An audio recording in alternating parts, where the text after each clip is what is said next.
Greetings, programs. This is Wretch, and welcome back to We the Revolution. And things are heating up, guys. It's been like a continual build over the course of the entire game.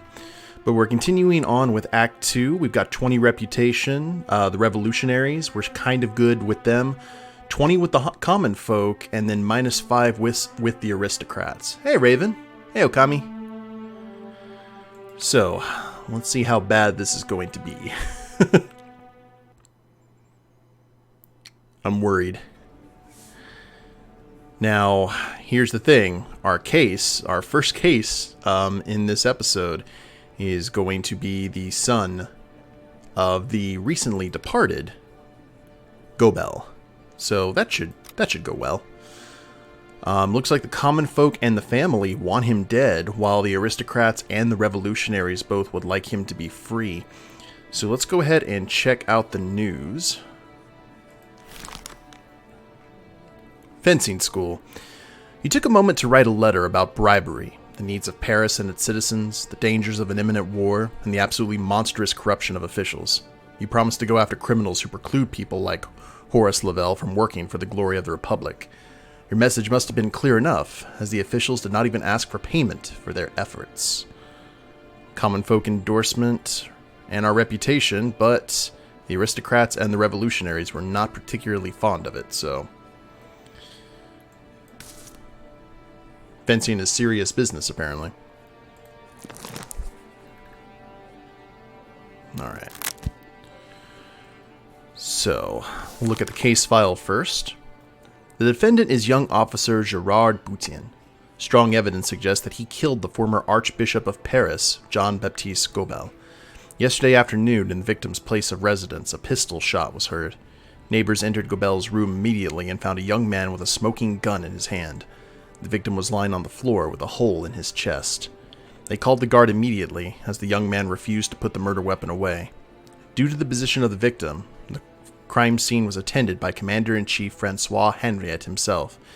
As the latter entered the room, he noticed that Boutin had finished loading the gun and was ready to shoot again, this time intending to kill himself. Hanriot engaged in negotiations, and after almost 20 minutes was able to convince the officer to lower the weapon.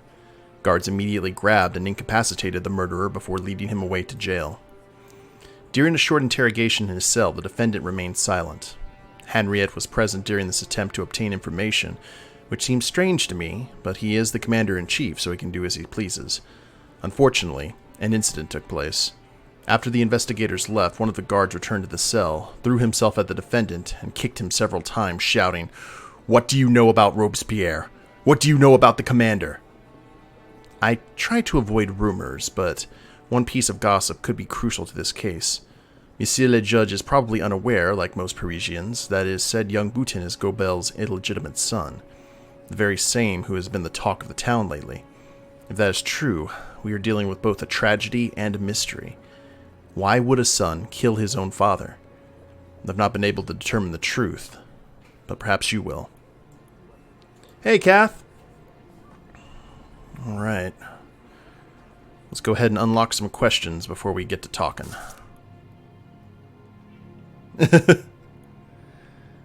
So, illegitimate son, pistol. That's the method. We got 7 questions to reveal and no traps.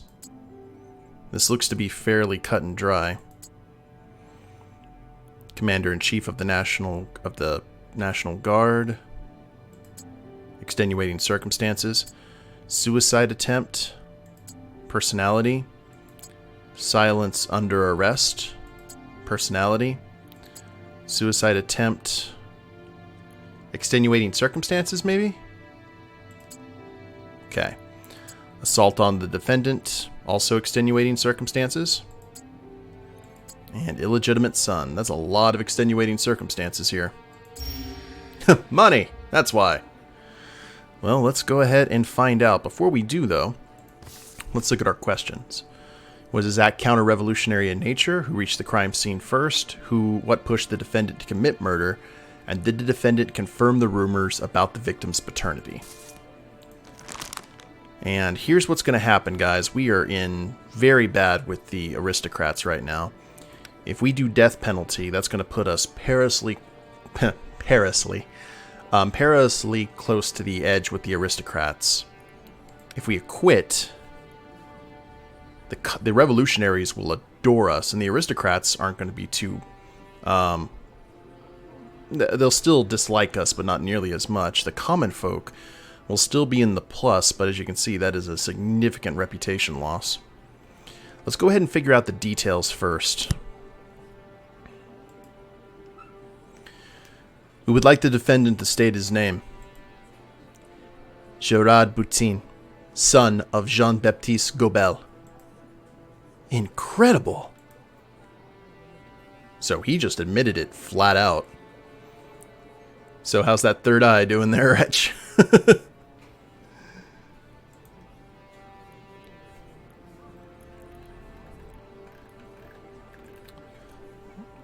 Well, I don't know what direction they're really going to want to go.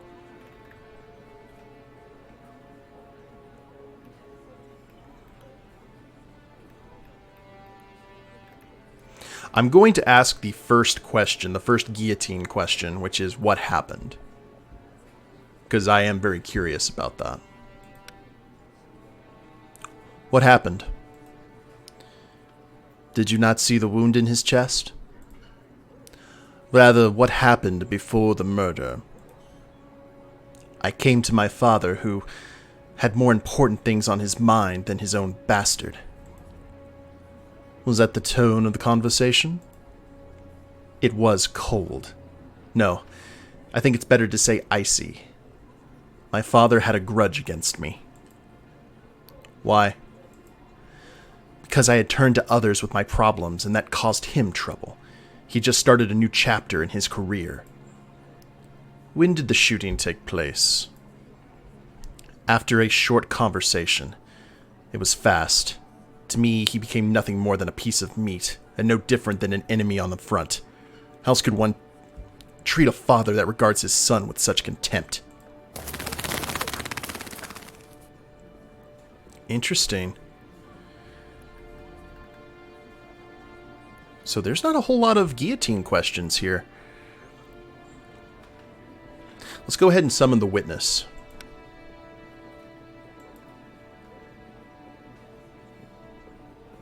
Please introduce yourself.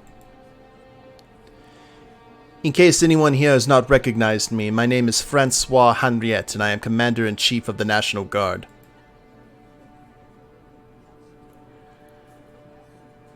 How did you come to be at the scene of the crime? Several people came to the station, shouting about a crime in Gobel's house. As I was nearby, I decided to attend to it myself.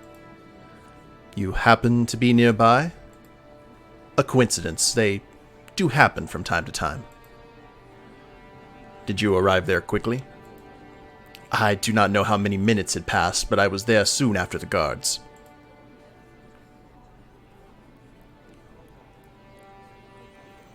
Did you send in the guard who attacked the defendant? Oh, that's blunt, isn't it?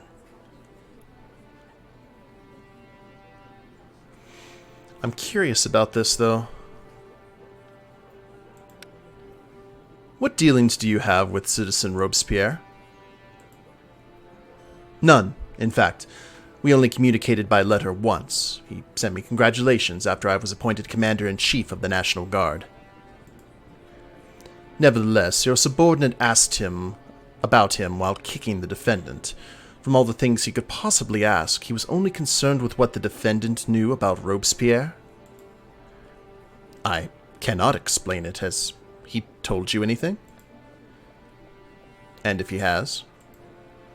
I was asking out of curiosity, but if he has not, then it would seem to me the guard must have been wrong to think that Gerard Boutin had obtained adverse information.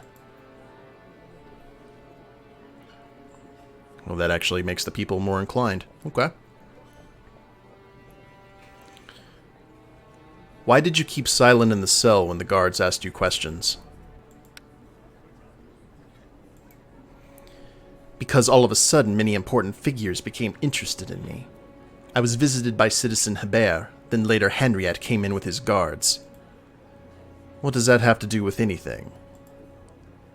Each of them asked if my father had told me something unusual before my death, anything that shocked or frightened me. And did he? The revolution is not yet over, and you can only promise me, Monsieur Judge, that you will take care of my mother. It is not up to the judges of this tribunal to make promises of that kind. Tell me where she is, and her homeland will take care of her. Do not say, then. As you wish.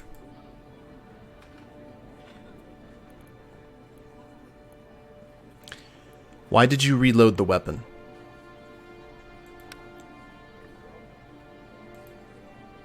I decided it was no longer necessary for me to continue with my life.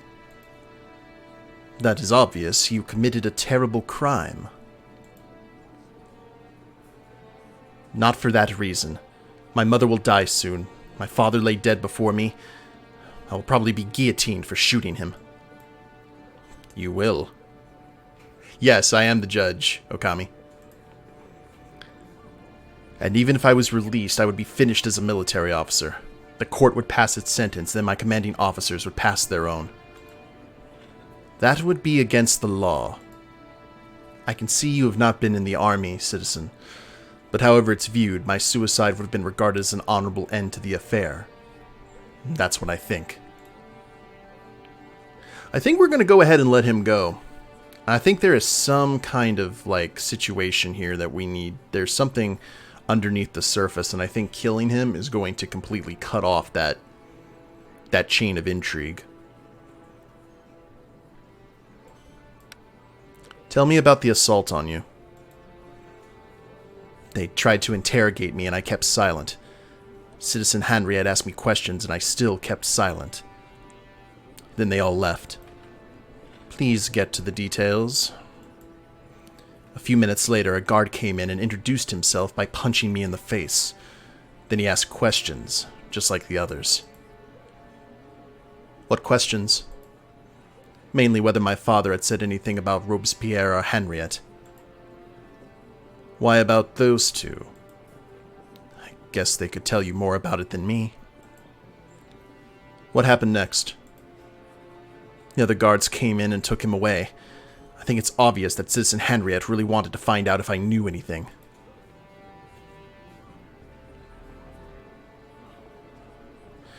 I'm going to ask one guillotine question because I am curious about this. I don't think that's going to be enough to actually raise him up into kill territory. I want you to explain the rumors of you being the Archbishop's son. What rumors? Everyone knows the truth by now anyway. Do you want me to exaggerate it and present some dramatic details so the cattle can have some fun? We're not animals! Why did you not tell the truth when these revelations were disclosed? I swore to my mother. That was the only reason I needed. Did you want to take the secret with you to the grave? That would have been best. A family secret should not be discussed and mocked by outsiders. Are you talking about us again? Will you not defend yourself? I already have. By shooting my father, I defended both my own honor and that of my mother. And now I will die with dignity. I don't think you're going to, actually. Because I am going to let you go. Was his act counter-revolutionary in nature? I would assume killing one of the hierarchy would be. Who reached the crime scene first? A guard patrol? Who pushed the defendant, or what pushed the defendant to commit murder? I would say the victim's apathy towards the defendant. The defendant confirmed the rumors about the victim's paternity. Oh yes, and so. Hey Vito! How you doing, boss? This may throw the game for a loop, but there's something here, and I think that letting him go... Now, he may get killed right after that. We don't know, but... something's going on here. That's going to upset the family, too, but we've got some good good karma with the family right now.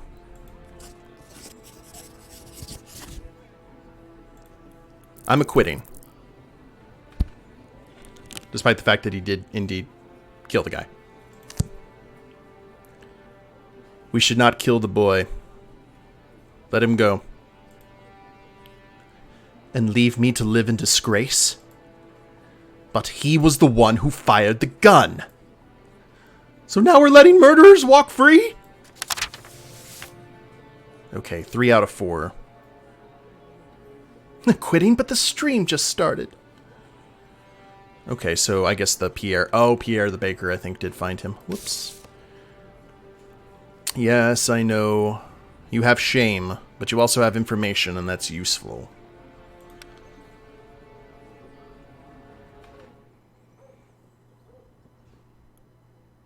Go to the gambling den? No, we will go home.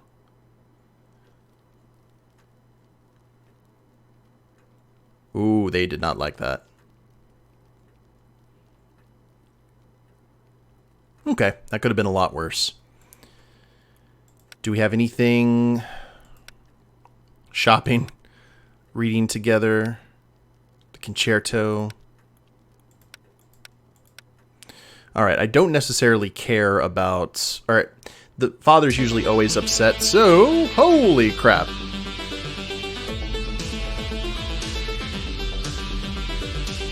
Vito, thank you very much for that resubscription via Twitch Prime.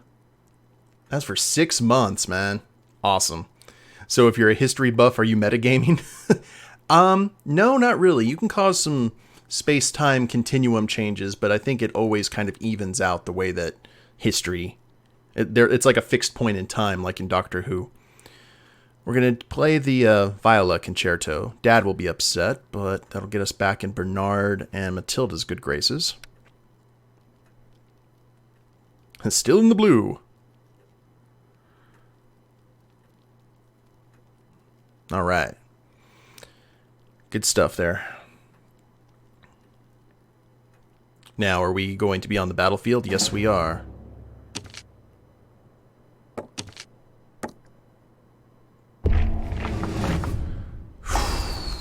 The symbol of the revolution's victory has been completed. The completed monument is already beginning to attract curious Parisians. Well, huzzah. Okay. Gregory and Jacques are blocked, unfortunately. The Revolutionary Guard is on patrol.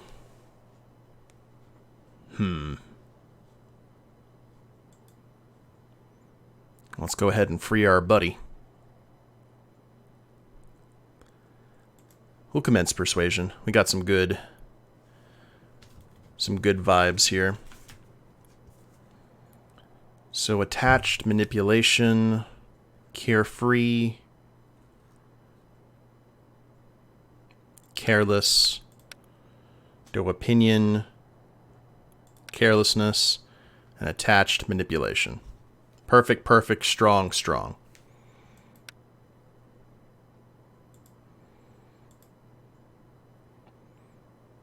I wish we could send these guys... Oh, I think we probably could if we wanted to.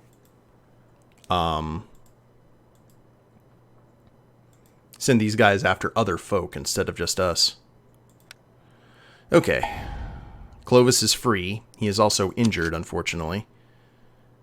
So... we're going to go ahead and send him up here. So he can get or so he can be helped out some. The Muscadins are inciting the crowd. That's unfortunate. Oh, look at our statue.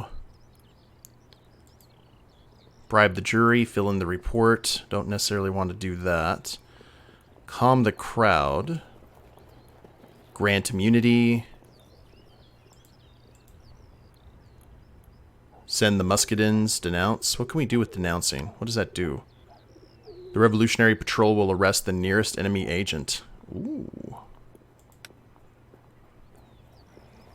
During the next turn, the Muscadins will go to the nearest enemy section and incite a riot. Because a riot is an ugly thing. Your agents will be immune. Lower the fervor in sections controlled. What should we do here, guys? Should we go ahead and denounce and cause the Revolutionary Patrol to arrest the nearest enemy agent? Should we send the Muscadins to incite a riot? Or should we try and calm the crowd?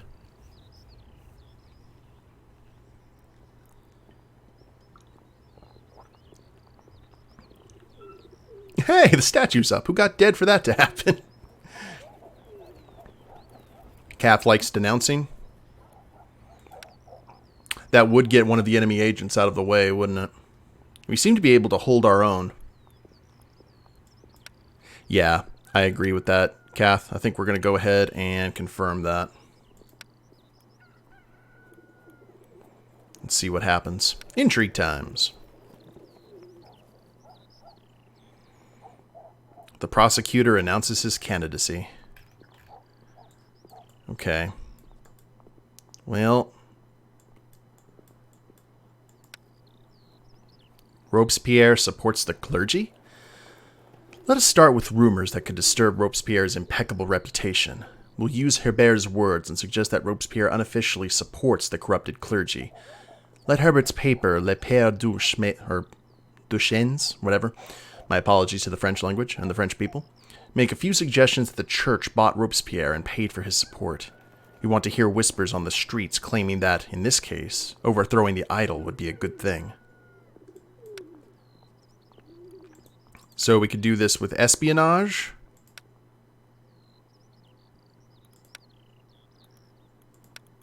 Or diplomacy. I don't want to use brute force here. We need to do this subtly. Should we go ahead and do espionage or diplomacy, guys, to try and convince the people? Because we've got David trying to convince the bourgeoisie to consider the alliance, even though they're terrified of it. And then we have Rommel, disguised as a priest, spreading rumors about the alliance between the church and Robespierre.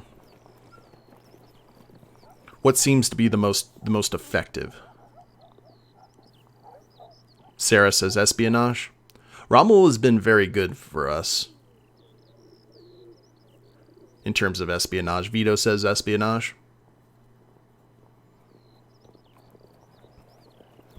Alright. Holy crap, 100% chance of success. I like that. Good.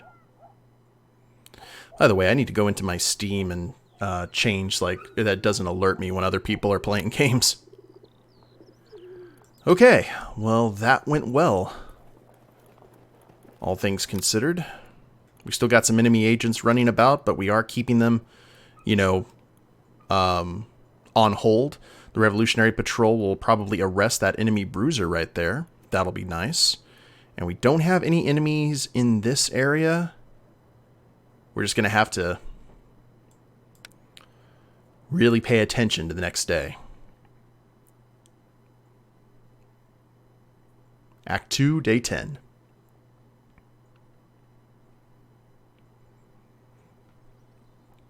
Okay, we only have several minor cases. I like these days. Pierre-Antoine Chouquet.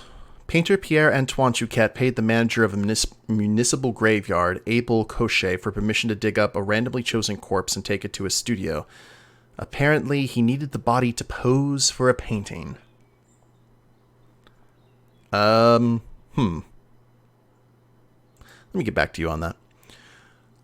While selling a one-horse cabriolet, Lionel Betancourt did not mention that the lower part of the vehicle was rotting due to negligence and rot. The unfortunate buyer demanded a refund, but that bastard slammed the door in my face. That's not enough to kill a man. Jean-Marc Massé. Dr. Jean-Marc Massé was called out to a 70-year-old patient who had a fever. The physician was supposed to perform bloodletting on him. The patient died during the treatment. Now his family is accusing Mass of murder. Nope. Not going to do that. Mathis Bohier. A drunk Mathis Bohier tried to bribe an officer of the guard with 8 francs. The son of Count Bohier was found wandering around Paris late at night, waking people up by banging on their doors and singing loud songs. Again, not worth killing someone over. The grave robbing is questionable. Renard Fouquet tried to smuggle 4 barrels of dried tobacco into Paris without paying duty on them. He used special barrels with fake bottoms. At first glance, they appeared to be completely filled with cabbage. My cabbages!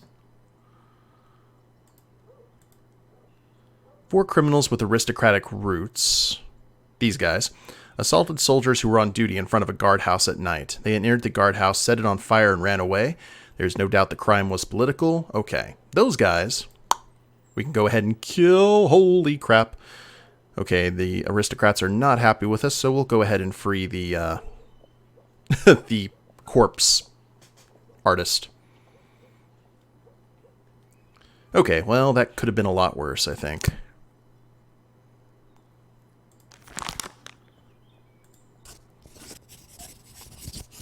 And I like the fact that we can't take those back once we do them. So we can't try and, like, metagame. I mean, we could always load the game up again, but... Alright. Anything else in the notebook? Nope. Alrighty.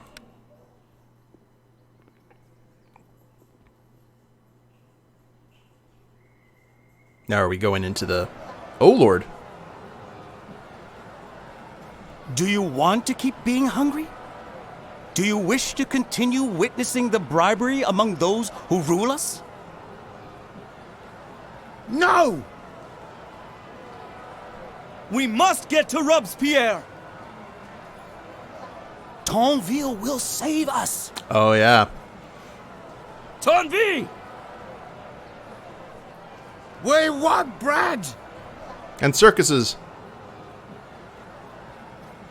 Alright, well, the good news about that, remember, we are setting our prosecutor up as kind of our human shield. So attached and attached, manipulation, manipulation, and with no opinion, carelessness. Are we the baddies? Perfect, strong, and perfect. The committee became entangled in bribery and treason. Who else can cut the Gordian knot, if not the guardian of the law? Oh, they're irritated, so we need to be good with this. Okay, they're doubtful. Nobody but Prosecutor Tonville was brave enough to do that.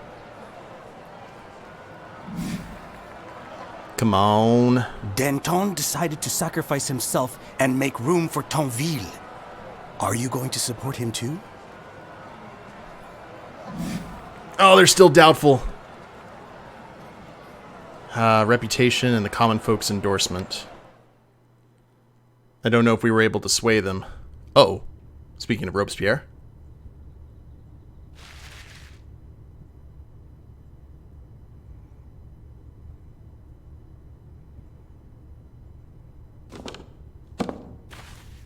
It is high time I pay attention to that judge of yours. There's Hanriot.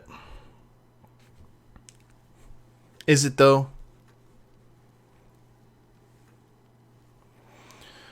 Okay. Clean out the attic. No. Don't want to do that necessarily. We're on really good terms with her. Let's go ahead and go to the cafe. You gathered the Fidel men and attend a political debate at the one and only Café Procope. Hopefully this time there won't be any fisticuffs. Bam. Okay, how much does she dislike that, though? Just a little bit.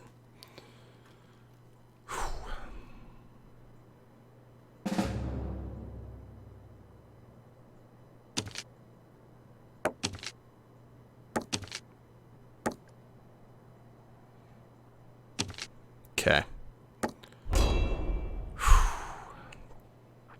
Raphael is inactive. We gotta hold off this guy. So they're fighting. Jacques and Ramel are blocked, so not a whole lot that we can do there.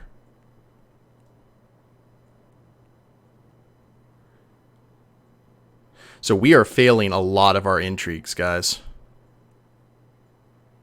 This is not good.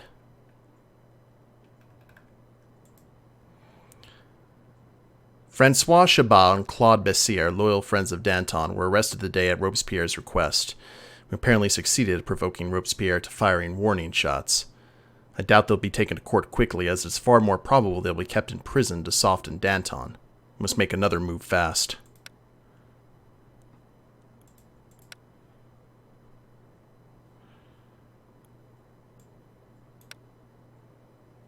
Ever played My Lovely Daughter? No, I've heard about it, though.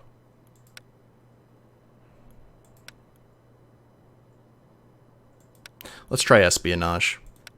80% chance. Let's hope.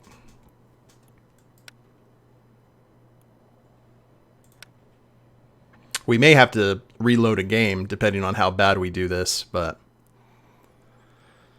Day 11.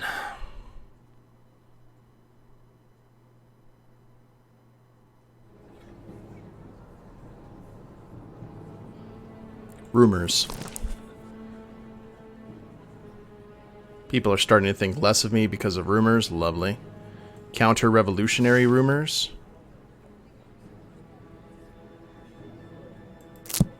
Well, I can't make anyone happy, it seems. They want an acquittal, death penalty among common folk and the revolutionaries. Who are we dealing with here? Gaston? Ah, Gaston. De Taussé, Viscount de Poissy, 37-year-old captain of the artillery. Unlike other officers from the aristocracy, he did not flee France once the revolution began and insisted continuing his military career. He became famous after the Battle of Valmy, which halted the advance of the Prussian and Austrian armies. He is currently commanding the cannon company of the 39th Demi Brigade, which is stationed in the vicinity of Paris. He is generally considered to be an experienced officer, although his past alcoholism cast a shadow upon his reputation. Hey, Ani. As an officer, he has been tasked with transferring the company's cannon to the site of the mass execution of counter-revolutionaries. The Robespierre prison warden, Alphonse de Alter, has accused him of intentionally losing the cannon during the march and sabotaging the verdicts of the Revolutionary Tribunal. Against protocol, the Taussé issued an order to transport the cannon crew on the company's vehicles separate from the cannon, which were transported later with the food supply. This resulted in the cannon being found in the vicinity of Valbog, far from the area where the condemned were scheduled to be shot. When the cannon crew finally arrived, Captain de Taussé was drunk. The soldiers testified that de Taussé changed the route of the transport with Sergeant Faut after the marching had already started. D'Alte claims that de Taussé arranged the operation because a certain Quentin de Laval, his comrade-in-arms, was among the condemned. De Taussé and de Laval fought together in the Army of the North. During the Battle of Valmy, de Laval carried the Viscount on his back in the middle of Prussian artillery fire. At first, de Taussé was supposed to face court-martial, but given the counter-revolutionary character of his charges, it was decided he should answer to the Revolutionary Tribunal. Interesting. Okay. Alcohol issues, offender's personality, experienced officer, comrade in arms, motive. Changing the route of the transport, witnesses, cannon transport, method, cannon transport, witnesses, sabotaging the verdict of the tribunal, motive. Alright. Please introduce yourself. Captain Gaston de Taussé, Cannon Company 39th Demi Brigade. I am reminded the accused that he faces the court as an ordinary citizen, stripped of all privileges resulting from his rank and suspended as a soldier pending the conclusion of this trial. If I may, I was not awarded my rank by the court, so the court will not tell me if I am an officer or not. You are answering for insubordination and conduct not befitting of an officer. Contain yourself. You're accused of using your position to obstruct the execution of counter-revolutionaries. Do you plead guilty? No. It is shit produced by the ass that is Citizen D'Alter. They should behead you for that filthy mouth. It is you who should be beheaded, you cowardly sluggards. You shout here, but I did not see you on the Prussian front. Ooh. Okay. Let's go ahead and look at the damage this is going to cause. Death penalty. Acquittal. Ooh. Man, that acquittal's going to put us in pretty good shape with all three factions.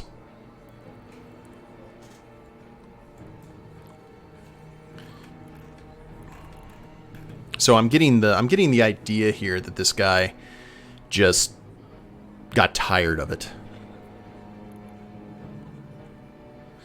Why did you not follow protocol and order the crew to march with their cannon? According to Colonel Fabron's order, the company was to arrive at Pocherans within the day. That was impossible. We would not have made it in time if we had marched from the training ground following protocol. Colonel Fabron made no mention of disregarding the standard marching procedure in his order. There was, however, a strong indication that the tribunal's verdict could not wait and that I should hurry. The order was clear, the circumstances were extraordinary, so I did all I could to carry it out. Separating the crew from the cannon was supposed to hasten the march.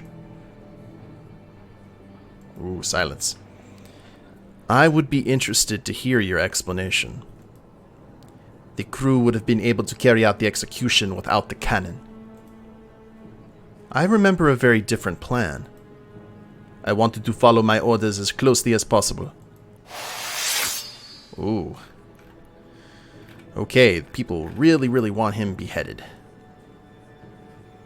I find it surprising that an experienced officer would not foresee provisions. And cannon being unable to keep up with lighter vehicles. I did not expect that Sergeant Foote would get lost in well-known terrain and lead the transport to Vabog instead of Pocharans. I believe the accused did what he could to lose the cannon, so they would not arrive at the site of the execution. Why would I do that? The Altair could easily ask for another company of 6-pounders. It would not help anyone, especially the condemned. Maybe the delay of the execution was part of your plan. What plan? Did you intend to free the condemned? Nonsense. Make him spit out his collaborators. Ooh, okay. We may be able to pull this off. Call in the witness, Oliver Forte.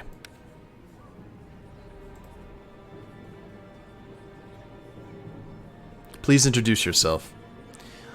Sergeant Oliver Forte, 2nd Section of the 39th Demi Brigade's 1st Artillery Company. Witness, where were you supposed to lead the cannon transport? The captain said we should all be in Pochons at 9 a.m. or we'd be guillotined. Comrades of the witness testified that at some point the accused changed the destination of the transport, sending it to Valborg instead of Pochons.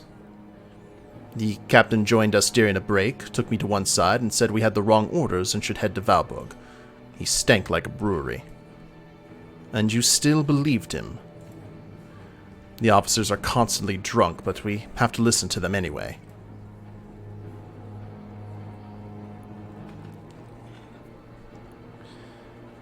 What do you know of the relationship between the accused and Quentin de Laval? De Laval rescued his life in Valmy. The whole unit knows that. After he was moved to our demi-brigade, they kept writing letters to each other. Did the accused know about de Laval's sentence? I guess so, since he was so downbeat, but he never spoke about it. He's a soldier, not a politician.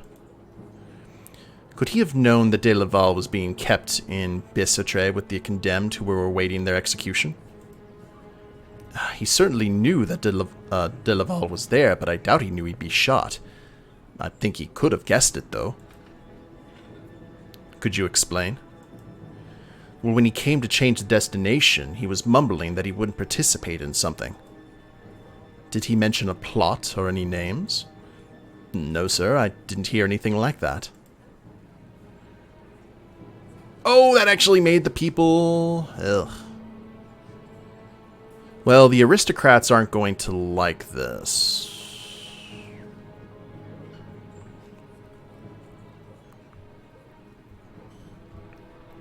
Let me look at my questions.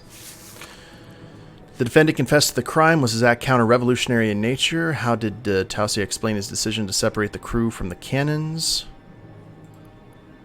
Who was supposed to be executed?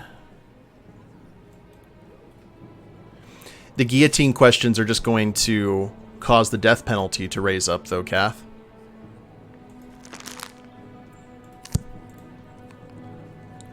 What would you do to help I mean, if we're going to go in for a penny, in for a pound, I suppose. What would you do to help a comrade in arms whose life is in danger? Whatever I could. So the accused would not hesitate to sabotage the execution of Quentin de Laval, to whom he owes his life. Sabotaging de Laval's execution would merely postpone it, not change the decision of the tribunal. But it would clear your conscience, as you would not participate in his death. I believe that's good enough excuse for losing the cannon. In my opinion, we are dealing with a plot. He wanted to free de Laval. Imputation and speculation. Where's your evidence? If we dismiss the absurd possibilities, only a counter-revolutionary plot remains. Give me the names of your collaborators. I have no idea what you are talking about. Monarchist fatheads have nothing better to do than plot. Yep.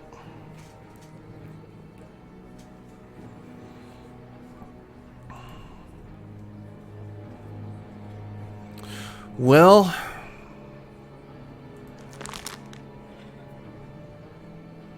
like I said, if we death penalty, we're going to get really close to getting on the aristocracy's bad side. I wonder why, after such a long time of sobriety, you decided to get drunk, precisely when carrying out Colonel Febron's orders. It was a moment of personal weakness, that is the only thing I can admit to. Was that momentary weakness also responsible for you ordering Sergeant Fout to send the cannon to Vamborg instead of Portrons? I do not remember giving such an order. Who said that? Your subordinates. The court believes that you wanted to use your intoxication as an alibi after redirecting the transport of the cannon. Or perhaps he needed to drown his fear of the infallible hand of justice. You asses know nothing about justice. Cease your impudence or we will teach you about discipline. Were you drinking to cover up your true intentions? That is an unjust misinterpretation of the facts. We have no use for such a defender. At least he fought against the Prussians. It could be one of the times where we upset the jury. Yeah, for sure. I'm going to ask one more question. Did the accused intentionally direct the cannon to Valborg to obstruct the execution of Quentin de Laval? I did not know that the colonel was among the condemned. So it was just stupidity. I would rather say it was a mistake. True, people make mistakes. In war, mistakes like that can cost our soldiers their lives. I admit that as an officer I am guilty, but I did not have ill intentions. You should herd horses, not lead soldiers. Okay. The defendant did confess to the crime. His act was counter-revolutionary.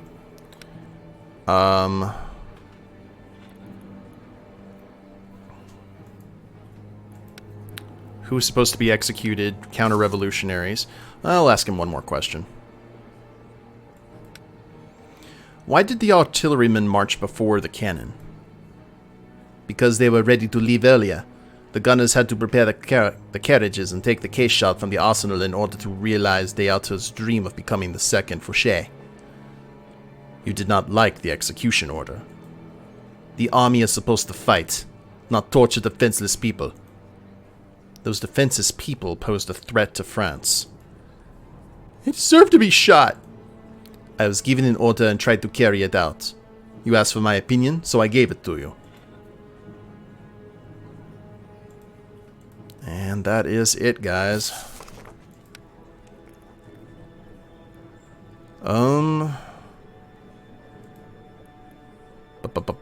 I need to look at the...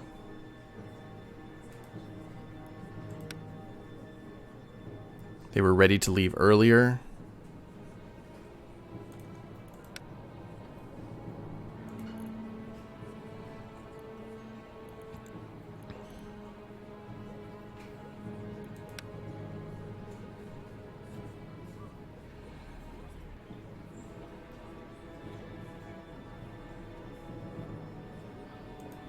Alright, I think we're going to go to...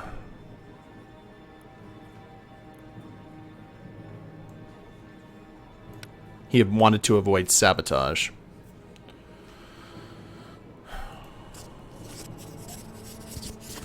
Oh, yeah, he had the question right there.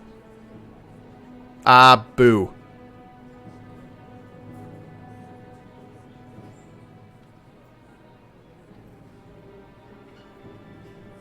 Okay, never mind. I got that wrong. Crap. Alright, guys. I can live with either decision here. So let me go ahead and let you know what we've got here. The aristocracy, we're in kind of bad shape with, but we're on really good terms with the revolutionaries and the common folk. If we do death penalty, the aristocracy is going to get even closer to the risk of death, but will be maxed out with the revolutionaries and the common folk. If we go for an acquittal, the aristocracy is going to go way up, and while we won't be at max reputation bonus with the common folk and the revolutionaries, we will have quite a bit of breathing room with all three factions.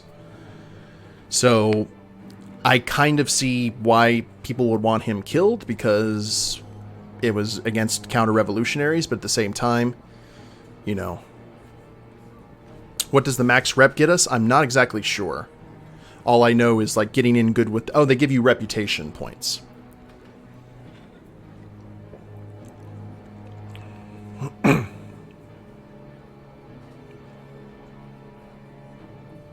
Murderer. How do we get so bad with the aristocracy? We killed some people.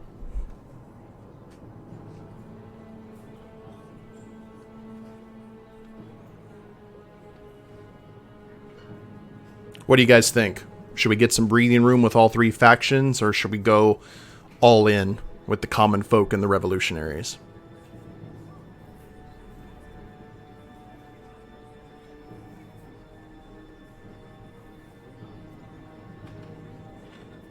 This could go either way.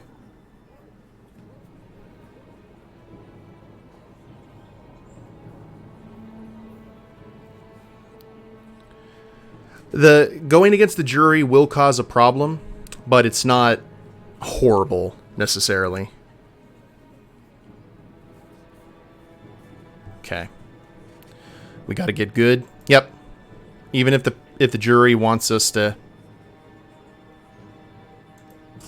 we're quitting. We'll see what happens.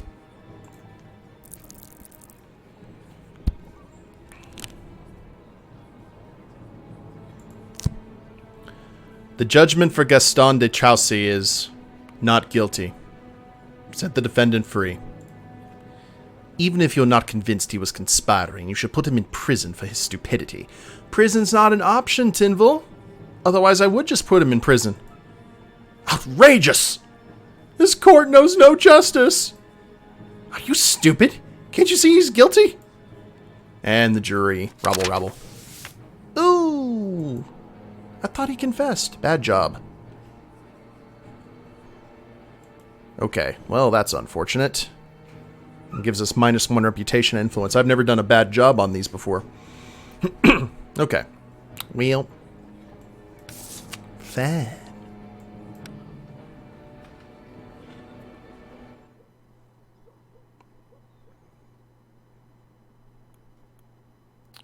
We'll go home. I never see a problem of going to the gambling den, to tell you the truth. Really good.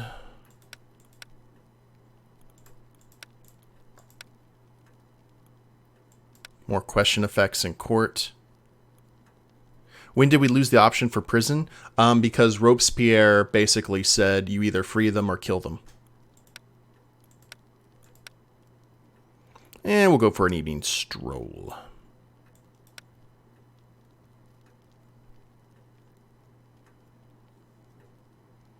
Jury will remember that. Yes, indeed. All right. Hiya. Crap. Everyone's wounded. Okay, what are you doing here? Enemy bruiser is taking over a section. I am not happy with that. Okay.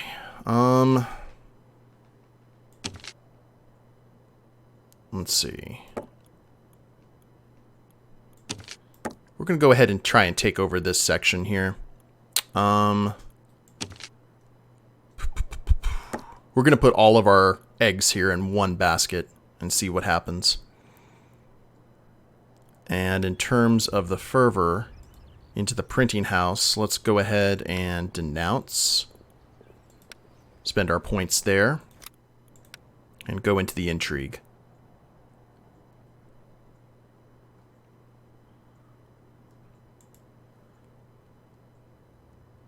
Okay.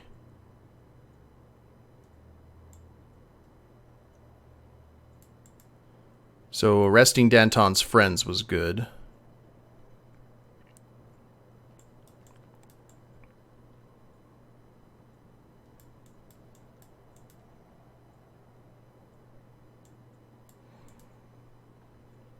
Herbert and some of his closest colleagues were arrested at noon. The same thing happened to Danton, who has long been a thorn in the side of Robespierre. They were accused of a number of crimes, and tomorrow their trials shall begin. Their arrests are proving that Hanriot betrayed us. He reached an agreement with Robespierre and chose the side that benefits him most. Danton and Herbert are your allies, but you will not be able to save them both. You must choose which one to try and save. Oh no. The other will most likely be tried by another judge and quickly sent to the guillotine. He will feel betrayed. Remember that what one can view as betrayal among allies, another will call climbing the social ladder. Something normal.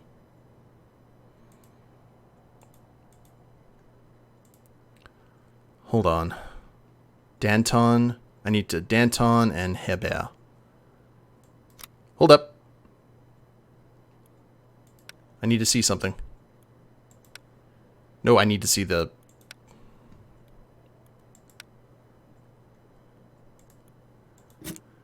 He's the politician and journalist. And Danton is the attorney.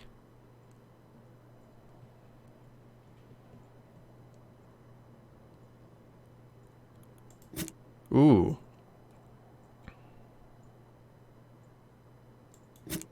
So what should we do here, guys? Should we kill the attorney who is considered has a rivalry with Robespierre, or should we get the politician and journalist, and who's considered the voice of the people?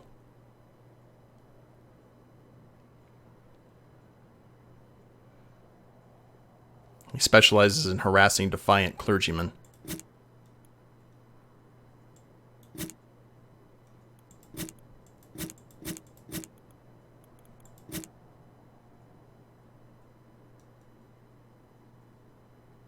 You know what?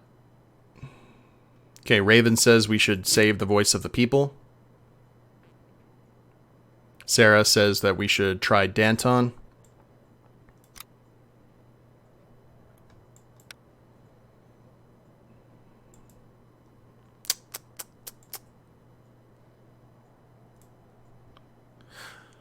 Okay. You know what? We're going to go. We're going to try Danton. Wait, no. You guys want me to go for Herbert, don't you? You want Danton to die.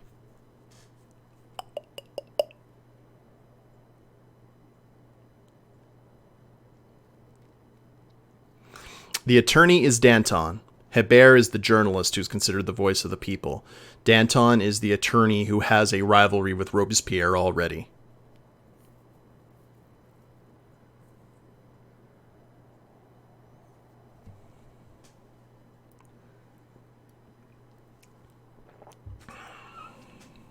So I'm not sure.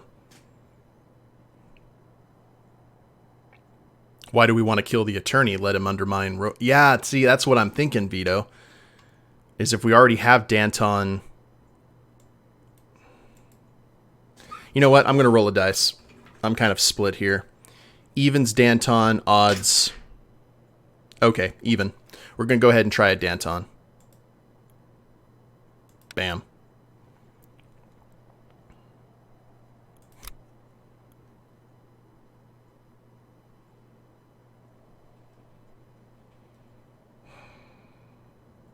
Man, this is going to be rough.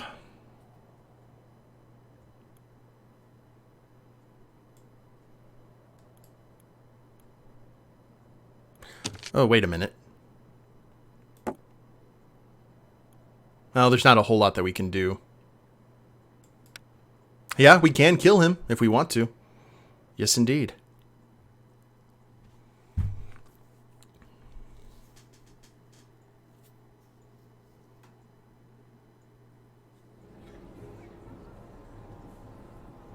Oh, lordy. Do it. Okay, the common folk and the aristocracy want him killed, while the revolutionaries want him free. Death penalty? Woo-hoo! Lordy. Acquittal. Who will max out with the revolutionaries. Okay. Well...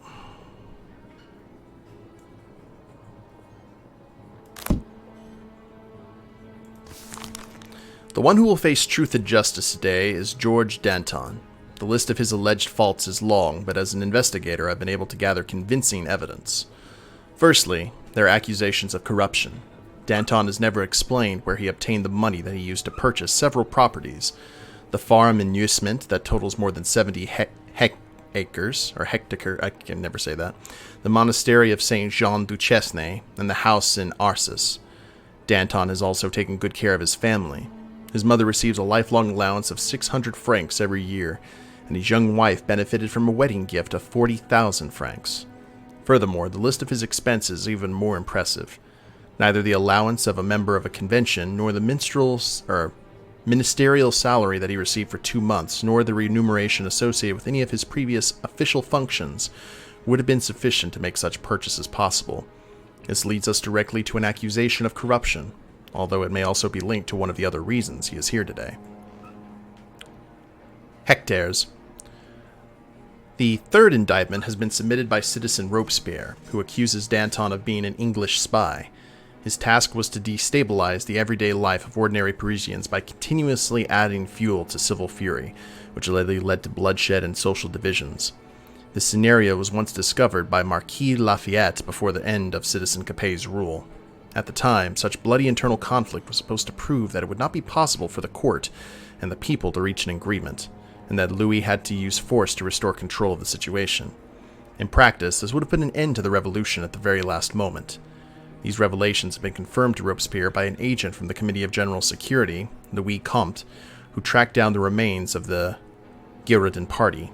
The same information was provided by 2 unrelated sources, revealing that Danton allegedly led a group of people who wanted to take over power in France and provide a place on the throne for the Duke of York, the son of the English king. As a minister of justice for a short time, he had the opportunity to make withdrawals from a secret fund for expenses, the details of which cannot be openly disclosed. Bertrand de Molleville suggests in his memoirs that Danton, with the assistance of a person named Durand, allegedly embezzled 100,000 francs from this very fund. The witness saw a note confirming payment for such an amount to Danton by that middleman. Unfortunately, we are unable to question de Molleville in person as he disappeared soon before the trial of Citizen Capet. Let me go ahead and look at this one more time. Death penalty. Whew, man. This is going to be interesting. Let's unlock some questions. Throne for the Duke of York. Motive. Accusations of corruption. Oh, whoops. Danton's family. Secret fund. Provoking conflicts. Method. English spy. Counter-revolution. A note confirming payment. Witnesses. Hey, Kodo, what's going on, boss? The mysterious Durand. Witnesses. Secret fund. Method. Accusations. Method. Yeah, we could definitely... Oh, achievement unlocked Sherlock. Neat. Please introduce yourself. I've roared so many times from the podium on behalf of the people that everyone here already knows me well enough. Citizen Danton.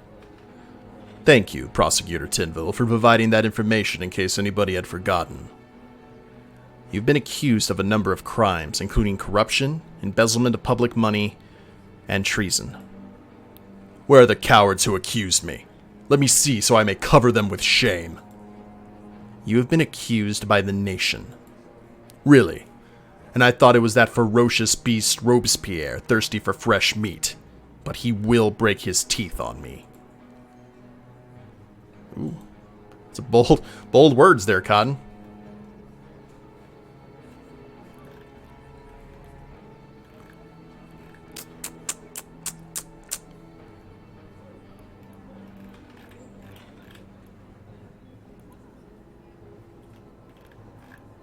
Looks like it's pretty split down the middle here.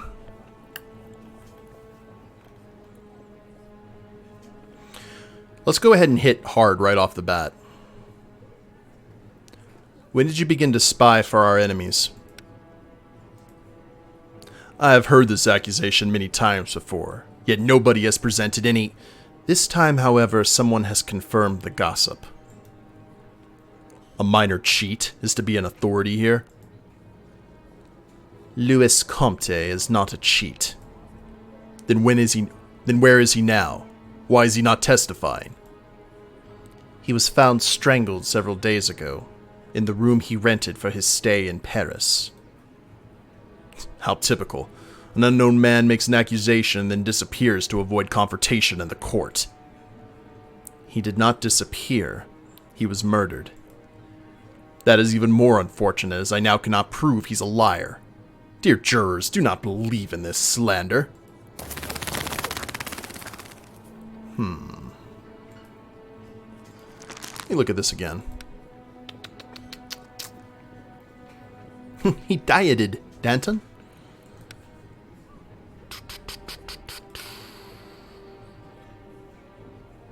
Well, at least he is eloquent. Yes, indeed. I'm going to go ahead and call in the witness.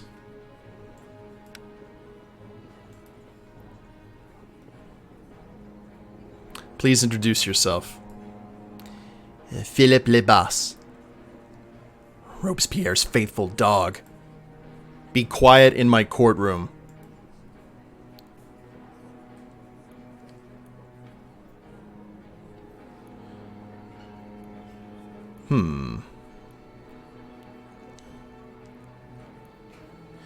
Are you familiar with the memoirs of Bertrand de Molleville?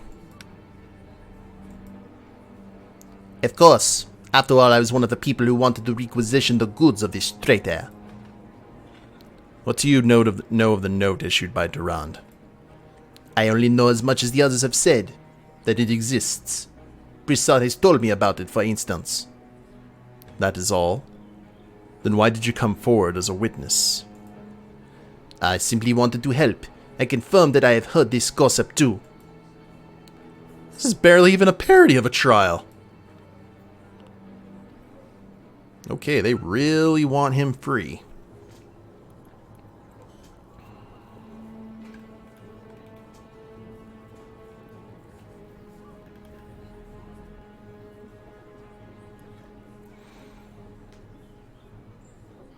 Robespierre claims that your recent actions have constituted treason on behalf of England. And how did he come to that conclusion? Citizen Robespierre says that. Citizen Robespierre says this. Citizen Robespierre says that. Am I being tried by France or by Robespierre? Are you so afraid, Prosecutor Tinville, that you must use Robespierre as an excuse? The evidence has been provided by France.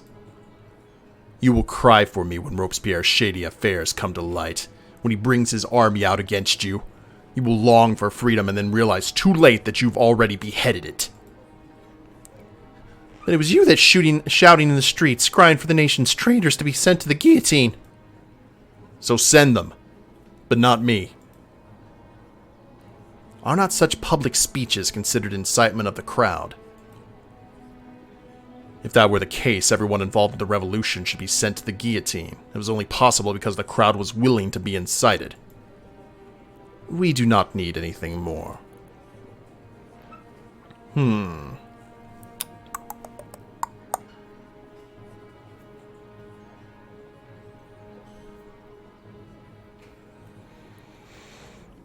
Did you personally meet the Duke of York? That is another piece of nonsense. Made up. Answer me first, and then maybe I'll allow you to give a speech. I never met the Duke of York. I never had any intention of meeting him. I sincerely doubt that he had the intention of meeting with me either. However, it has been confirmed by sources that you know nothing about because Comte never revealed them, which is just as well since enemy sources could spread such gossip to make us all destroy one another. He's not wrong, actually. Huh. Alright guys, so we're pretty much straight down the middle here between death and freedom. He's not wrong about Robespierre. He's not. You know, Robespierre's kind of doing his own thing. We don't necessarily want him dead.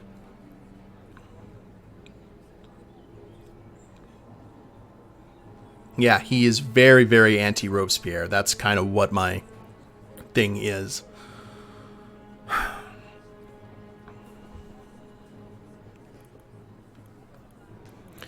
Where did you get the money for the expensive investments in property? I worked for it. I kept the money for a long time, but only recently decided to invest it. You took advantage of the chaos in your position.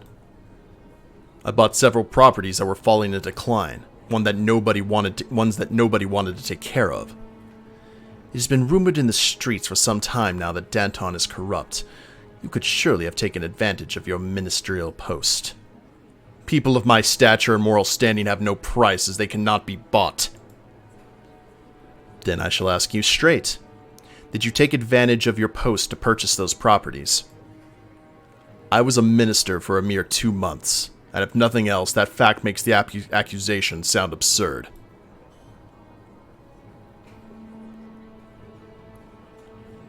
So where did Durand get the stated amount of 100,000 francs? I do not know the man. His name has been associated with many corruption scandals. Is he a banker?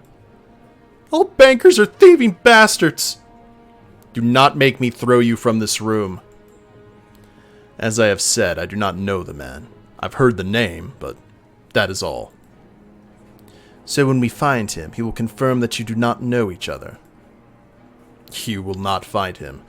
If his name has appeared in association with various corruption scandals and nobody has caught him this far, it's only possible that you had better be careful not to make hasty accusations.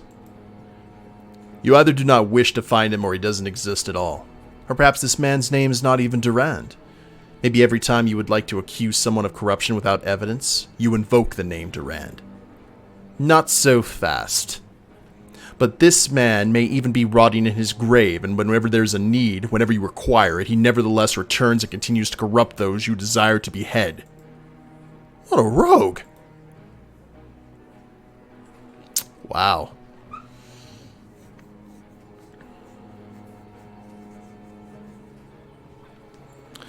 So you confirm the existence of a secret fund that you had at your disposal as the Minister of Justice.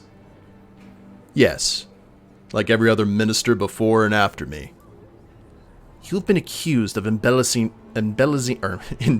money from... How many times have I been accused of corruption? Such aspirations have been cast on me since the beginning of my revolutionary activity, but there has never been any evidence. Then how did you spend the money of that fund? Supposedly it's as much as 400,000 francs. It's a secret fund. By disclosing information on the matter, I could expose France to the threat of further ridicule and danger.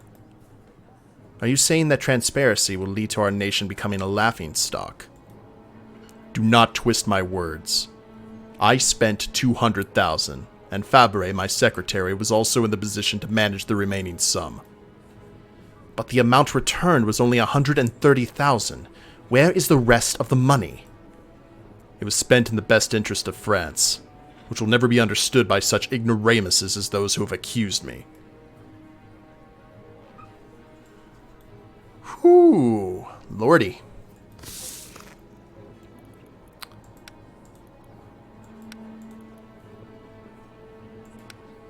How much was the wedding gift? 40,000. According to the defendant, how much money from the secret ministry fund was taken by him? 200,000. How did the defendant explain his acquaintance with the Duke of York? They have never met. Was his act counter-revolutionary in nature? He is not confessing to the crime. And I'll say yes.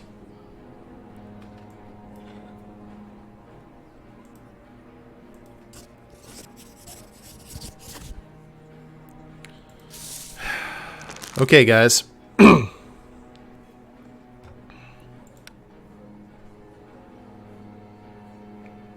So here's why I want to acquit him.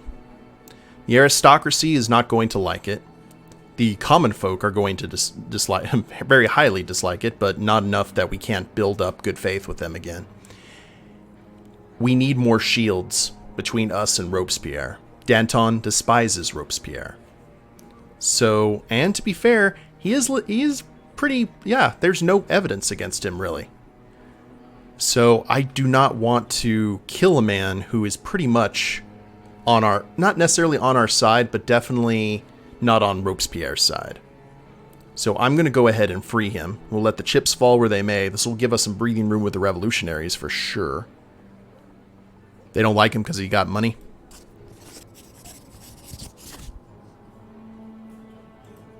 Enemy of my enemy. That's right.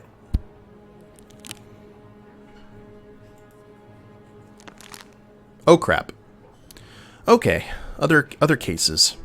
Late in the evening, Joseph Compere was assaulted in his small butcher's house. He so skillfully defended himself with a cleaver that the assailant bled to death a few blocks away. Compere did not report his crime. The guard found him after interrogating witnesses. Self-defense? Milo Berlioz, a 22-year-old viscount, pulled out a pistol in broad daylight and tried to shoot his sweetheart's brother with whom he was at loggerheads. The bullet missed and got lodged in the wall of the house. The young aristocrat was then detained by his would-be victim. Two young men were seen throwing stones at the windows of Convention Deputy Remy Crozier's house, breaking them. The stones landed in a room where Crozier's children were playing. Luckily, they weren't harmed. We're going to go ahead and free them. And I think we'll go ahead and, there we go. Alright, we're good in with the common folk again. We're still good in with the aristocrats, and the revolutionaries are maxed out. Bam.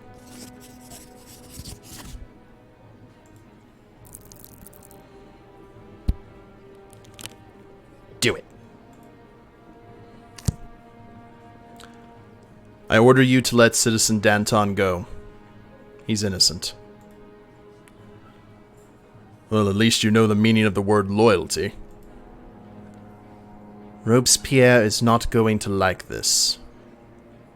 How can you release a traitor? How? Hey, 5 out of 5. Yay. Okay.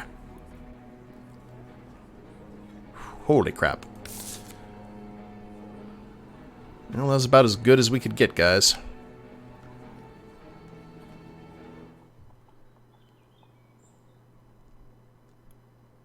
Go to the gambling den. You know what? Let's go to the gambling den. Why not? I heard I would find you here. It's good to know that the judges of the tribunal like to hang or spend time with the common folk.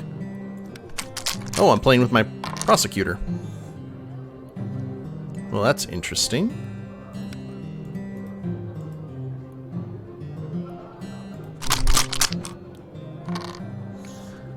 How much would you give to win?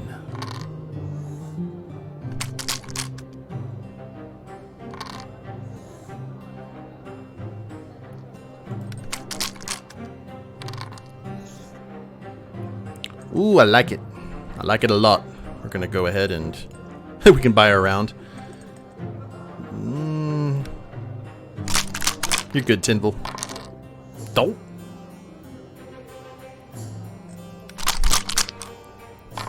Oh, that's what I wanted to see. At least if the judge thing doesn't work, we could have a gambling career. Yes, indeedy. Holy crap. Okay, 270. That's no bueno. I like the music. I like it a lot. You know what? We're gonna go for broke. Let's go for all the threes.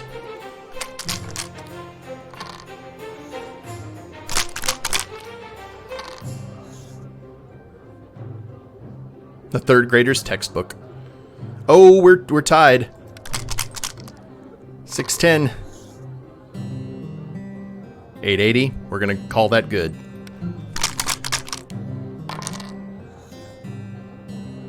Whew. 1 by 50. Huzzah!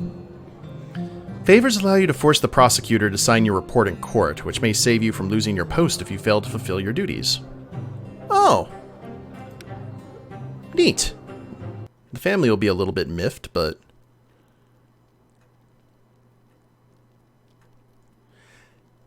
Yes, I understand. Just don't hate me too much for going to have fun. Okay, not too bad.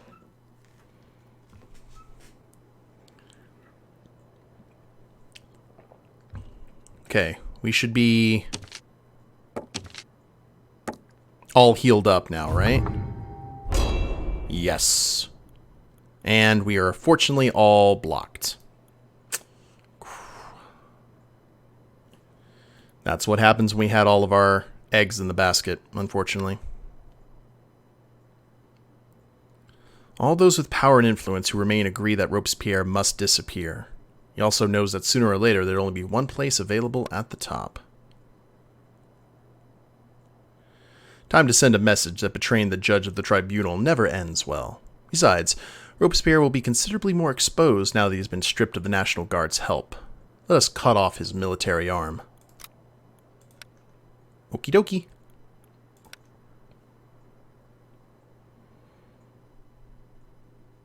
Day 13. Dun dun dun dun.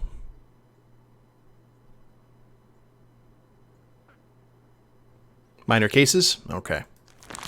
What we got? Violinist Paul Mallet has assaulted a rival musician. After a performance by the fiddler, Mallet, lurking and waiting in the street, jumped him from behind and brutally battered him with a truncheon. We report that the assailant was particularly cruel when it came to his rival's fingers. He broke 7 of them. Robert Deschelles broke into the apartments of several wealthy Parisians. Later, his accomplice, Leonard Senaire, visited them and offered to install new locks on their doors. What a flourishing business. Hey, Juan. Saddler Jean-Luc Mesnay has been participating in protest against the increase in the price of bread. He was seen throwing stones at the guard to encourage others to join him. One of the stones hit a 7-year-old boy standing nearby, and the child died.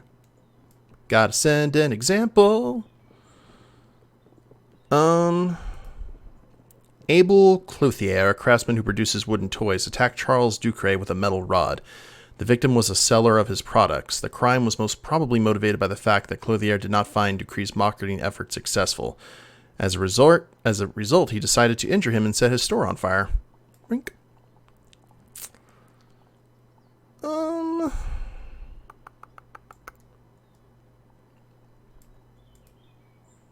The merchant Cedric Barnier visited his supplier in the country and loaded an extra 4 bags of flour they could not have paid for into his cart. Had to be deliberate theft. We'll free him.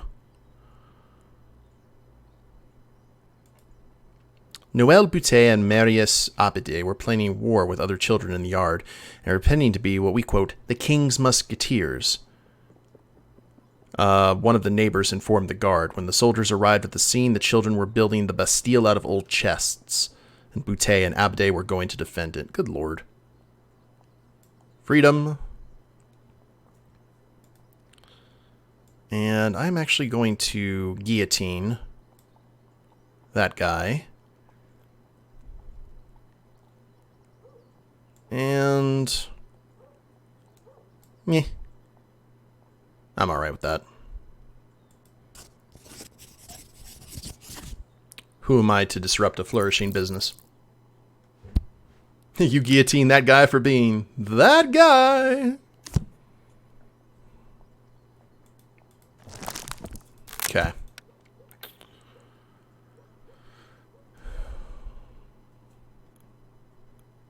And I don't want to go to the gambling den now that I know that it doesn't really do anything.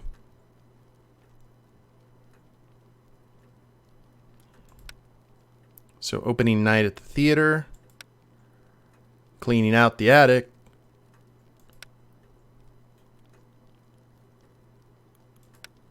Is there something that we can do that... Let's do that. Relations with the family. Reading together. Studying for an exam tomorrow, Juan? Well, I hope that works out for you, boss. Okay. Hiya.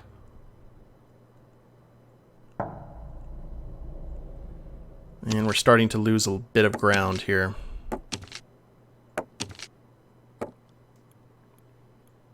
Okay. So, what we're going to do here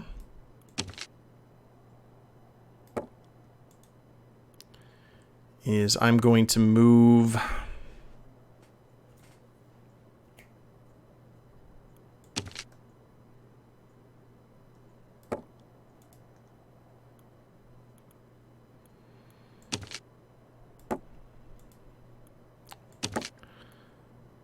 Let's go ahead and increase influence here. And we're going to go ahead and try our best to counteract. Yeah, that's going to split them in two. I can't really block these guys right now. Actually, I think I may be able to, because if he heals up, he'll be in a position to counteract it. Okay, intrigue time.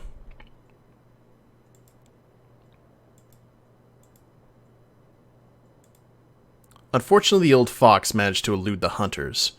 According to my sources, he's looking for members of the Paris Commune that are willing to join an armed intervention against you. As he was once able to convince you to support him, he will surely succeed. You must react and interfere with his efforts. Oh, crap. Okay.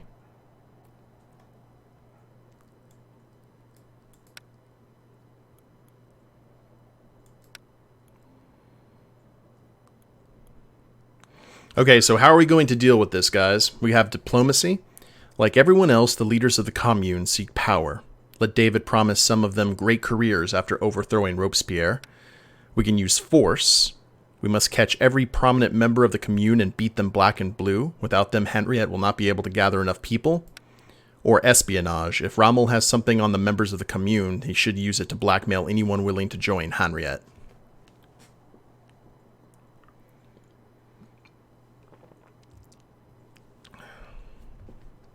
We have three options, guys. Diplomacy, force, or espionage. Kath likes espionage. Espionage has seemed to serve us well.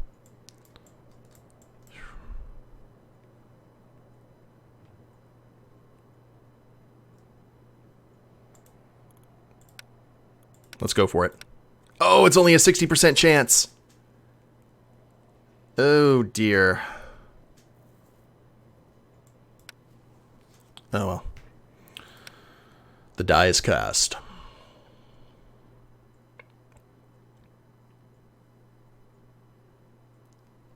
Day 14.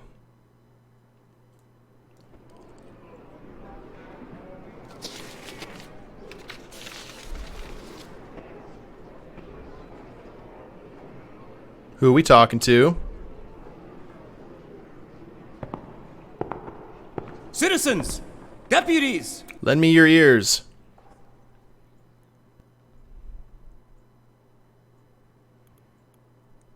Oh, hallelujah. Okay, we've got enough influence points to make this work.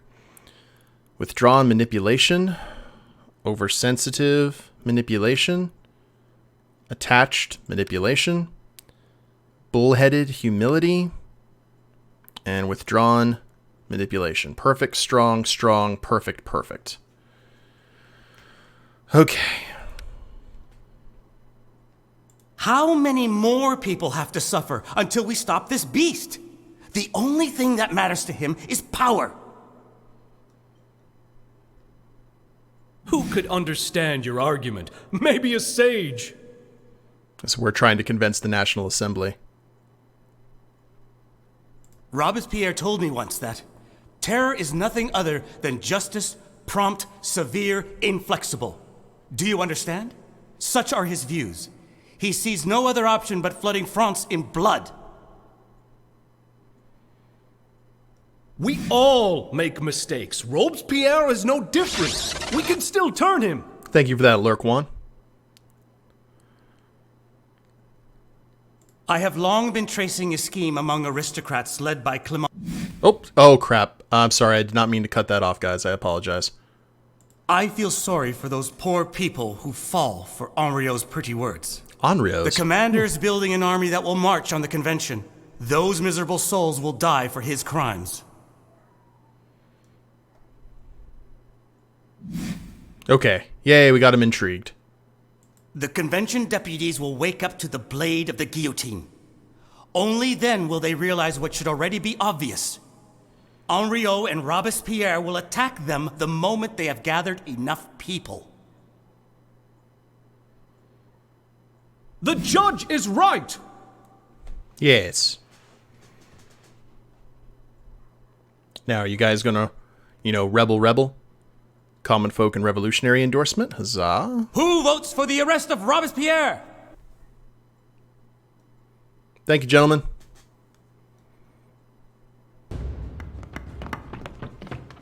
Now, are they going to go all out with this, though? Because Robespierre's jaw gets broken when he, spoiler alert, when he gets beheaded. They are coming. Those swanky shades, though. Oh no, we're about to do a battle. Oh crap. Oh, we got cannons. Please tell me you have cannons. Yes, we have cannons. Huzzah! Do we want to take out... Oh, suppressive fire is going to do tons of damage.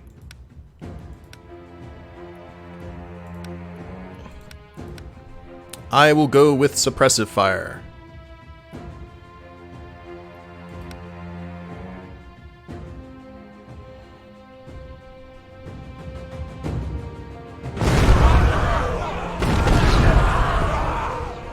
Okay, well, there went our cannons.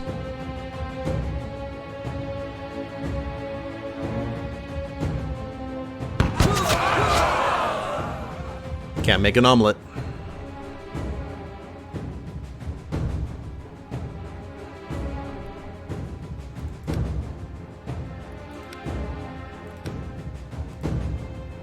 Tactic is not available. I want to take out that back area, so we're going to go with...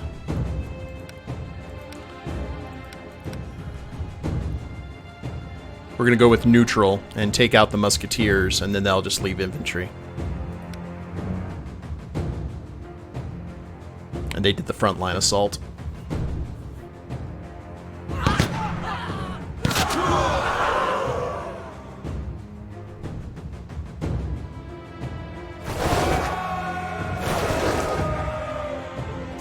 Ooh, dear.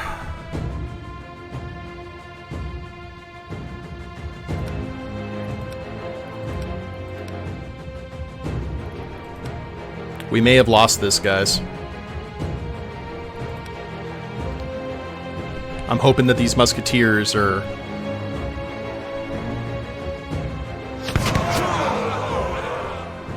Okay.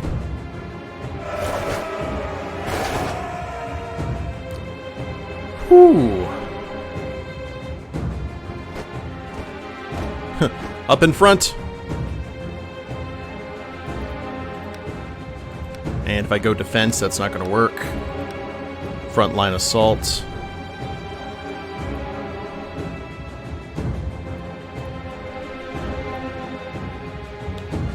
Now, let's see. Take him out. Do we get first crack?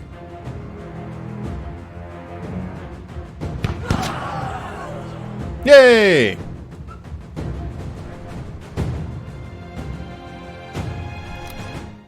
I will take that as a yes.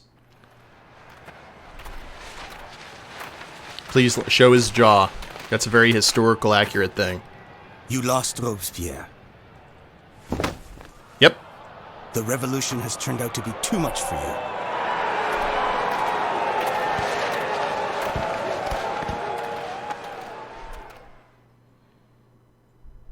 Do we have to, like, have a trial? Oh, Lord, yes, indeed. Okay. Good relationship with everyone? The aristocrats want him alive? Really? Yeah, I'm afraid that's not going to happen. Ah, see? He can deal. He can deal.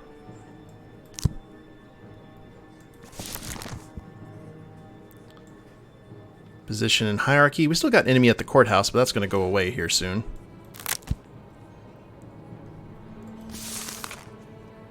I am not acquitting. We have him, Monsieur le Judge. We have Robespierre. Finally, we can try him for the terror he has brought upon us, for all the accusations of treason, for his dictatorial inclinations. And at a time when the new government was full of corrupted people, he earned the nickname the Incorruptible. Nevertheless, France has paid a price in blood for his ideals. The law of 22 Parial, which made it possible to sentence people without a trial, may have been proposed by Couthon, but it was the authority of Robespierre that led to its implementation. The defendant wanted to give himself the means to kill his political opponents, a perfect tool that would prevent them from testifying in court.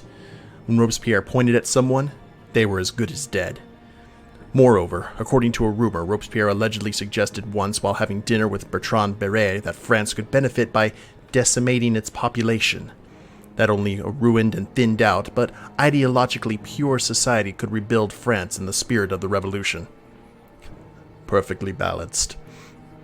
Why would Robespierre, a man whose reputation was once irreproachable, engage in such atrocities? Dictatorship, Monsieur le Judge, is our last accusation. We find no other logical explanation than the Incorruptible's desire to gain absolute power over France, which is equivalent to treason. After the defendant's arrest, we searched the city hall and found a seal engraved with the fleur-de-lis, the main symbol of royalist power. Yes, it wouldn't. Okay. Evidence.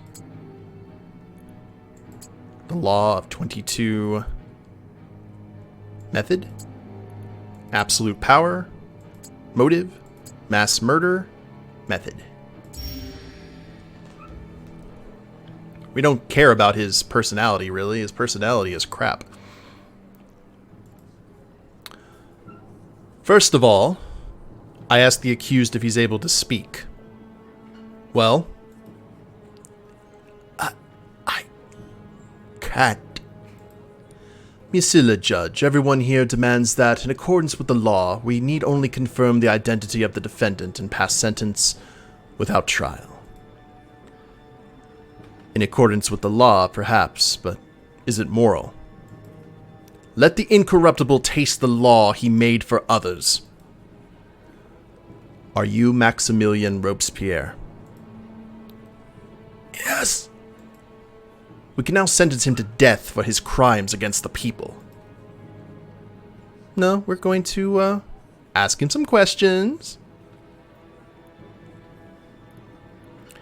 Did you push through the law of 22 Parial in the convention to allow the mass murder of civilians? Hard talk.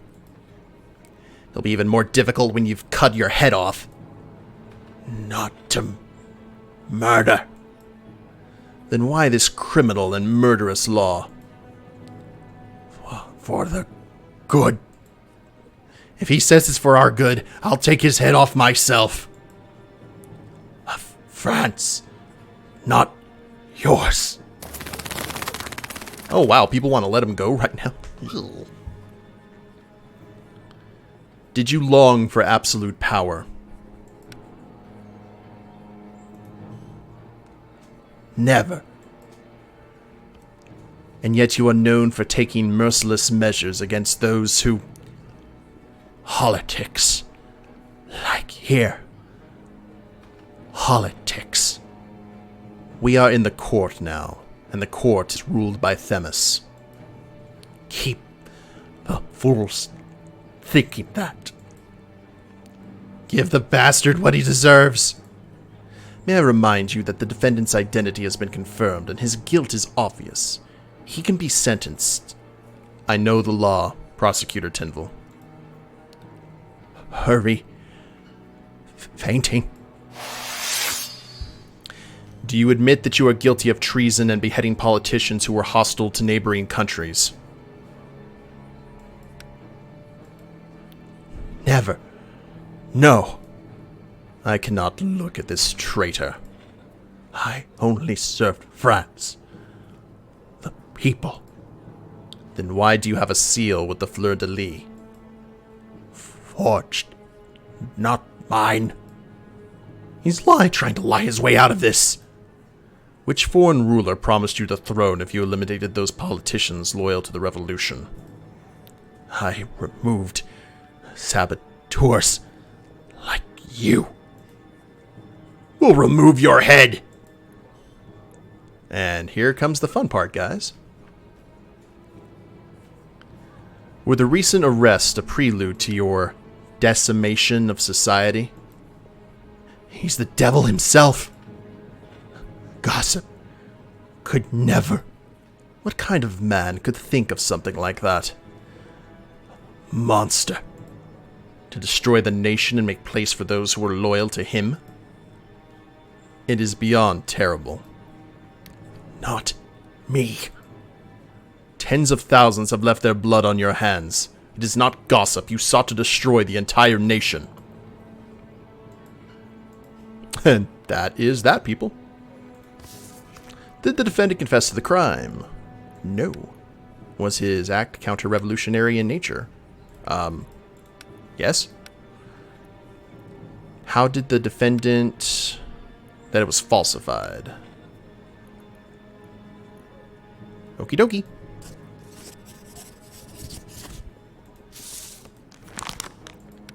This is gonna feel good.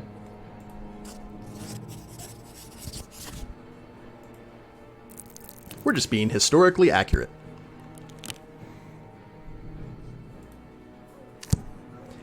Guilty. And I will say it again. He is guilty. To the guillotine with him. The end of tyranny. Long live the judge! Ah, I got all three. Neat. How mad would everyone have been at the acquittal, though?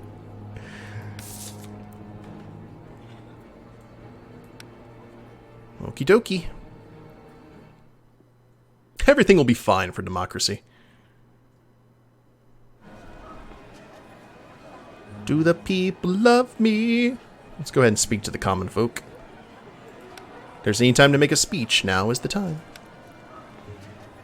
Okay. Manipulation. Withdrawn. Manipulation.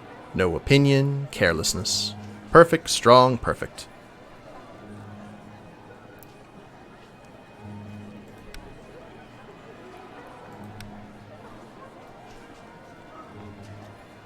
Future generations will remember that we are not cowards. They will remember us delivering punishment for such hideous crimes. These offenders want to go back to the old ways. They defend them. Okay, there we go. Not really anything regarding to the plot, but... more reputation. And he says nothing. Pull the lever, Kronk!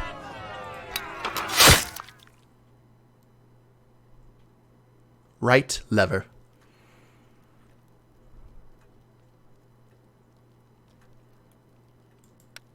Okay. Well, let's go ahead and head to the cafe.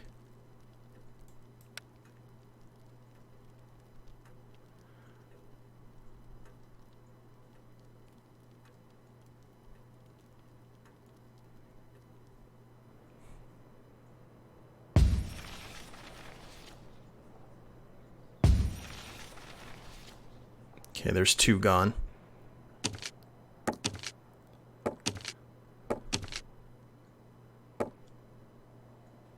Ah, Rommel. Okay. Jacques is blocked. Rommel keeps on getting captured.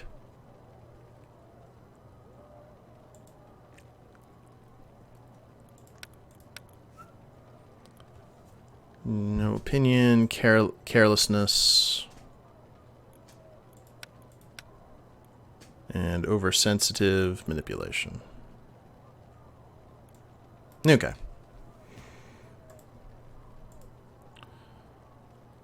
That's right.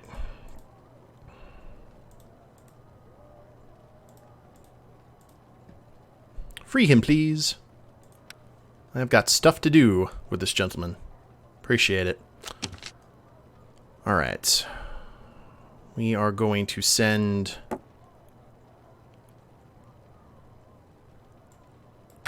increase influence over the district. And that's pretty much all that we can do right now. Let's look at the hierarchy. Hanriot. Dead. Danton. He surrendered. And Robespierre is dead. He's escaped from Paris. Since the guillotine, shot, fell in battle. Good stuff. A perfect intrigue. Robespierre's time is over. Now the convention must choose new members for the Committee of Public Safety and deal with the chaos in the city. Your last speech was impressive, and you'll surely be able to convince them that at least one more time, unlimited power is at your fingertips. Unlimited power!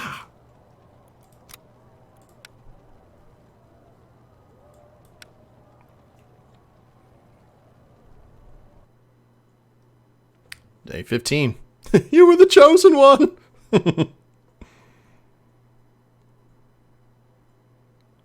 I need an unlimited power command. Oh, Lord. Okay. There's rumors. Rumors are going around that you're a drunkard and gambler. Yes, yes. Counter-revolutionary. I just cut off Robespierre's head. I don't want to hear your nonsense. Okay. Well, I don't know how much longer we have, guys. Incident took place during a public execution. Okay. Well, we have time for about one more. Defendant confessed, counter-revolutionary. How did the Countess try to bribe an officer? According to the witness, what was the defendant yelling? Verdict. Death penalty. Well, the common people will be upset. Acquittal. Revolutionaries and the aristocrats will be upset. Well, no, I think the prosecutor is right here. We kind of used him as a shield in case Robespierre attacked, but we didn't really get to that point.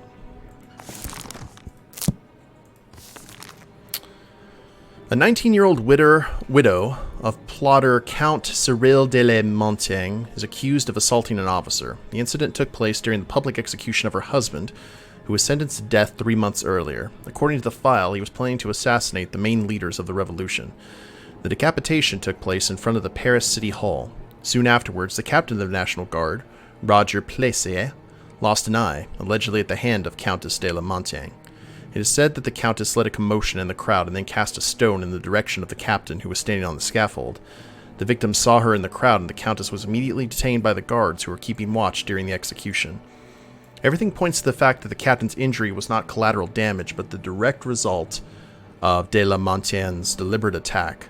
It was him who discovered the plot and arrested the Count and 4 of his accomplices, all aristocrats related to the pre-revolutionary royal court. Now deprived of one of his eyes, the captain ignores the sex, age, and pregnancy of the Countess, accusing her of counter-revolutionary activity and demanding the highest punishment for her. Wow.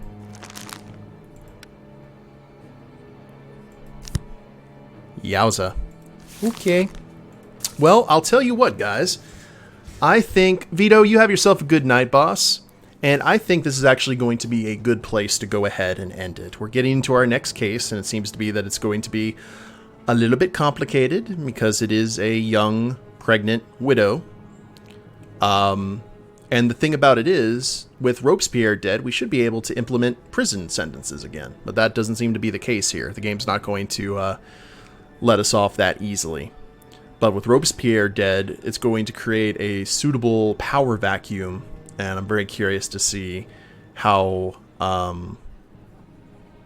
guy, our judge, is able to fit in this new regime. Because he didn't really fit in the old one. Acquittal for her, for the baby's sake, if nothing else. Well, we'll go ahead and argue these. We'll find out the details of the case in the 20 years for hard labor. Haha. But we'll go ahead and pick it up next time, guys. Thank you, everyone in chat, for hanging out.